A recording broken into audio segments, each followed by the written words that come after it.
Hi, I am DawnSherines. I am the Dancing with Bipolar podcast. So a couple of months ago, I put a meme up on my Facebook page. On one side, it said, when I had depression. The other side said, when I hurt my back. Now, under the side that said, when I hurt my back, were pictures of flowers and cards and balloons and well wishes. Under the side that said, when I had depression, was the word silence. I had been in the hospital 2 months prior to that with a deep depression and suicidal ideations after the loss of my best friend to suicide, my dog's death, and having been abducted and kidnapped.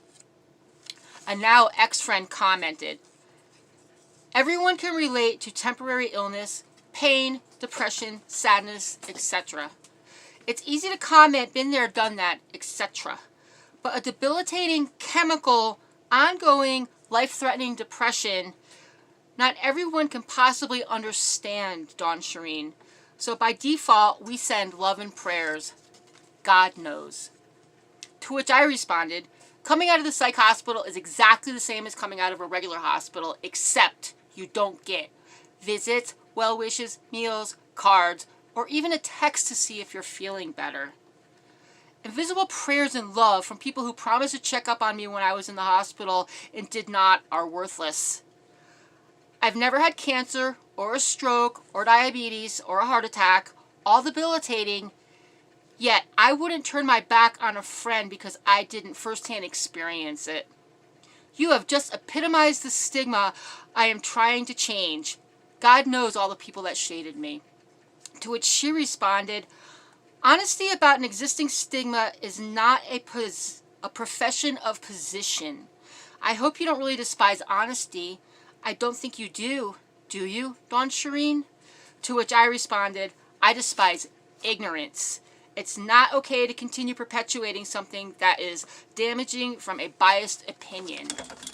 So, while I'm home my first night out of the hospital, in the same suicide scene that it got left in, hungry, scared, and starting to think that staying in the hospital would have been a way better idea, I am being flooded with invisible love and prayers.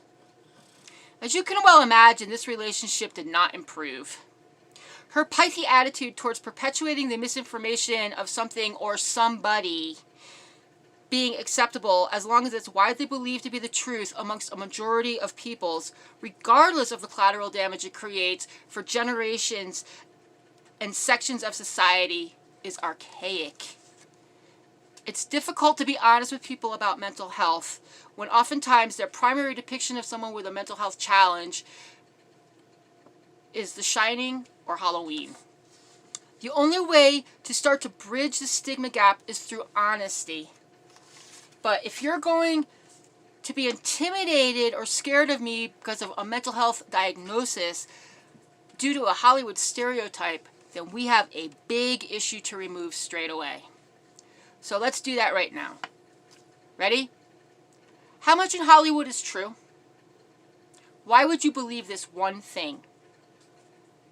Problem solved. This is how easy it is to retire a stigma. This stigma. The stigma of having a mental health diagnosis. You need to question what your belief is based on. Is it even true? Educate and inform yourself instead of staying ignorant, and pay your knowledge forward. It is imperative for communication around mental health to be honest, open, and reciprocal.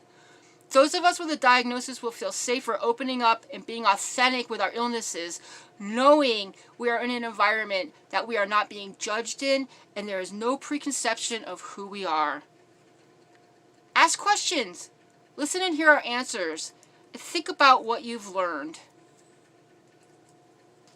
What are your beliefs based on? Are they even true? Educate and inform yourself and pass it forward. Think about what you've learned. And retire the stigma. Retire the stigma of what it means to have a mental health diagnosis. It's time. Let's retire the stigma.